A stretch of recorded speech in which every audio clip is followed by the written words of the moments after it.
again, Erica Jeffrey here, number 1014318. I am a practical nurse student with Norquest. I'm going to be demonstrating here the rectal medication administration. So by doing first, I am going to verify my doctor's orders. So say I have right here, and with the MAR. So I see here I'm doing with Patrick Cowley, May 26, 1977, May 26, 1977. I'm seeing that he needs a Rectal suppository 10 milligrams PR if no bowel movement for 3 days. And it says so on the MAR as well. Okay. I'm checking that he does need to have it because he hasn't had a bowel movement for 3 days, but we were going to ask that as well. I want to make sure I have the proper supplies with me. I do have a simulated depository right there, and some lubrication. I'm going to pretend I have gloves on and a lubrication pad and all that stuff here because I'm in my bedroom and I don't have those things. I'm going to go and see my patients. I'm going to introduce myself. Hello, I'm Erica. I'm going to be your nurse. I heard that you haven't had a bowel movement for quite a while. How many days has it been? I'll say like 3 days. And I'm like, okay. Well, what I'm going to be doing is I'm going to be giving you a, I'll let him know, I'm giving him a Deluxe 10 milligrams. And first I'm going to check his name and his birthday, make sure I have the right patient. And he'll say, my name is Patrick Cowley, and what's your date of birth? He'll say May 26, 1977. So I'm doing all these checks too before, like just with the same as the medical administration. I make sure I have the right drug, the right patient, the right dose. I'm going to be giving it to him the right route. It's been the right time frequency. I'm going to be documenting it. I'm seeing what his history is, all of this information, and assessing, asking him about his valve movement as well. Yeah, I'm also going to let him know, ask him if he has any allergies.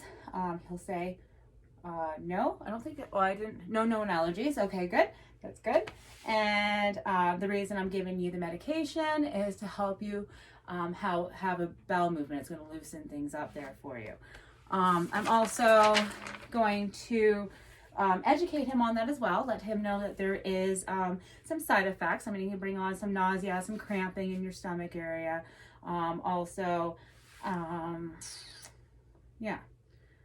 The education. I'll be letting him know too, like it'll take a few minutes, like 15 minutes to an hour to take effect.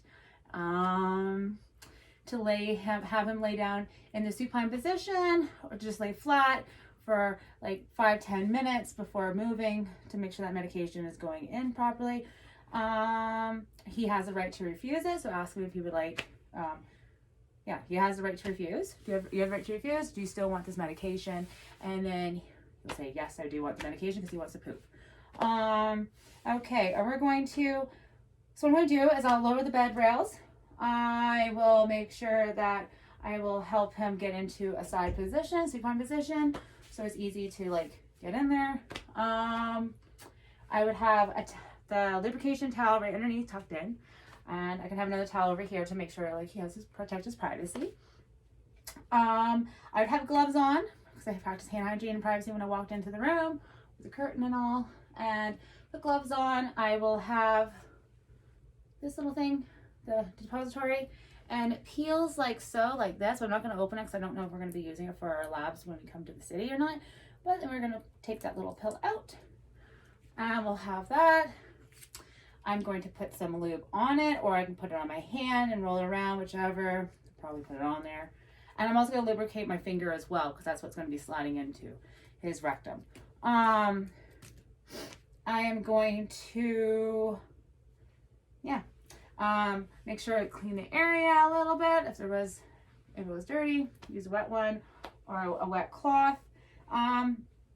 Go ahead and let him know to take a breath in and slide that the pill in. And you wanted to make sure that you're hitting the wall. Make sure it's close to his rectum wall so that you're not just putting it into the poop where it dissolves. And as far as you can get it in there with your index finger. Obviously, if it was a child or a young person, not as far. And just if we can just do it with one clear motion, doot, and then out. Dispose of the gloves, practice hand hygiene, wrap everything up and dispose of them, like everything. Get rid of it, like the lubrication towel. After doing so, I'm going to help him either like have him lay down straight back or have him lay on his side, whichever he would prefer is more comfortable for him. Put the barrel rails up. And while I'm disposing of everything, I can document everything as well. I'm going to initial that I gave him the medication and the time frame, all that stuff. And then I want to go back and evaluate on to see how he's feeling within the hour and see if he needs a bowel movement or he has had one. And that is everything. Thank you.